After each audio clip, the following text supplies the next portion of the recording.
Selamat pagi, salam Gloria. Berjumpa lagi dengan saya, Jan Selmus Nanga dari Distrik Uskupan Pangkal Pinang. Pada hari ini saya akan membawakan renungan singkat yang diambil dari Injil Markus bab 7 ayat 1 sampai 13. Mari kita sama-sama mendengarkan sabda Tuhan. Perintah Allah dan adat istiadat Yahudi. Pada suatu kali rombongan orang Farisi dan beberapa ahli Taurat dari Yerusalem datang menemui Yesus. Mereka melihat bahwa beberapa orang muridnya makan dengan tangan najis, yaitu dengan tangan yang tidak dibasuh. Sebab orang-orang Farisi seperti orang-orang Yahudi lainnya tidak makan kalau tidak melakukan pembasuhan tangan lebih dahulu, karena mereka berpegang pada adat istiadat nenek moyang mereka. Dan kalau tidak pulang dari pasar, mereka juga tidak makan kalau tidak lebih dahulu membersihkan dirinya. Banyak warisan lain lagi yang mereka pegang, umpamanya hal mencuci cawan, kendi, dan perkakas-perkakas tembaga. Karena itu orang-orang Farisi dan ahli-ahli Taurat itu bertanya kepadanya, "Mengapa murid-muridmu tidak hidup menurut adat istiadat nenek moyang kita, tetapi makan dengan tangan najis?" Jawabnya kepada mereka, "Benarlah nubuat Yesaya tentang kamu, hai orang-orang munafik. Sebab ada tertulis, bangsa ini memuliakan aku dengan bibirnya, padahal hatinya jauh daripadaku. Percuma mereka beribadat kepadaku, sedangkan ajaran yang mereka ajarkan ialah perintah manusia. Perintah Allah kamu abaikan untuk berpegang pada adat istiadat manusia." Yesus berkata pula kepada mereka, "Sungguh pandai kamu mengesampingkan perintah Allah, supaya kamu dapat memelihara adat istiadatmu sendiri. Karena Musa telah berkata, hormatilah ayahmu dan ibumu, dan siapa yang mengutuki ayahnya dan ibunya harus mati. Tetapi kamu berkata, kalau seorang berkata kepada bapanya atau ibunya, apa yang ada padaku yang dapat digunakan untuk pemeliharaanmu, sudah digunakan untuk korban, yaitu persembahan kepada Allah. Maka kamu tidak membiarkannya lagi berbuat sesuatu untuk bapanya atau ibunya.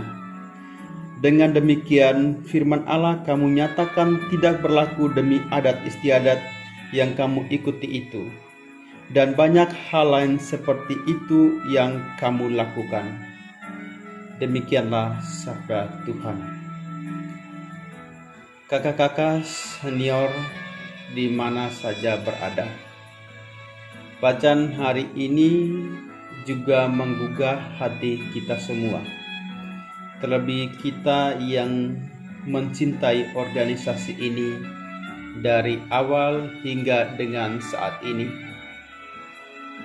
Di saat-saat awal berjalan dalam organisasi ini, berdasarkan pengalaman pribadi, banyak hal yang diikuti oleh kita sebelumnya mengenai apa yang sudah ada dalam organisasi ini, teristimewa melalui para senior-senior pendahulu kita. Mungkin banyak hal yang tidak kita dapatkan pada kesempatan itu, dan juga ada hal-hal yang mungkin pada kesempatan ini tidak tercatat sebagaimana yang kita ikuti. Dan dalam hal ini yang ingin saya sampaikan bahwa banyak sekali aturan-aturan yang dahulu kita ikut yang sebenarnya tidak seperti yang dicatatkan. Kurang lebih dahulu seperti ini. Ketika mau melakukan makan ataupun minum, banyak yang dilakukan adalah membuka baju ataupun stagen, kemudian kita boleh makan dan minum. Nah, dalam aturan baku resmi dalam organisasi ini tidak disampaikan seperti itu. Nah, berdasarkan pengalaman saya secara pribadi dan saya pernah melakukan itu untuk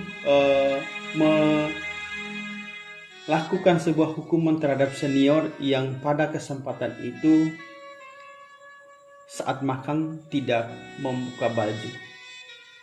Nah, hari ini secara tidak langsung firman Allah mengkritisi saya secara pribadi, di mana saya hanya mengikuti apa yang dilakukan oleh para senior dahulu, antara benar apa tidak, tanpa melihat aturan-aturan yang sudah tercatat di dalam organisasi itu sendiri. Dalam hal ini seperti aturan tata cara penggunaan atribut. Dan hal ini juga sering menjadi perdebatan ketika disampaikan melalui media sosial. Banyak orang memiliki pandangan-pandangan tersendiri di dalam organisasi ini. Bahkan ada yang mengatakan ini senior tertua dan ini yang lebih pengalaman. Nah, hari ini firman Tuhan justru menggugah kita. Apa yang harus kita lakukan, yaitu menjadi pribadi yang teguh dan bijaksana. Bijaksana melihat sesuatu dan bijaksana dalam melakukan sesuatu. Nah, semoga firman ini juga menggugah kita semua supaya kita juga menjadi pemimpin untuk bijaksana melihat hal-hal yang harus dilakukan oleh seorang pemimpin maupun di dalam anggota secara keseluruhan.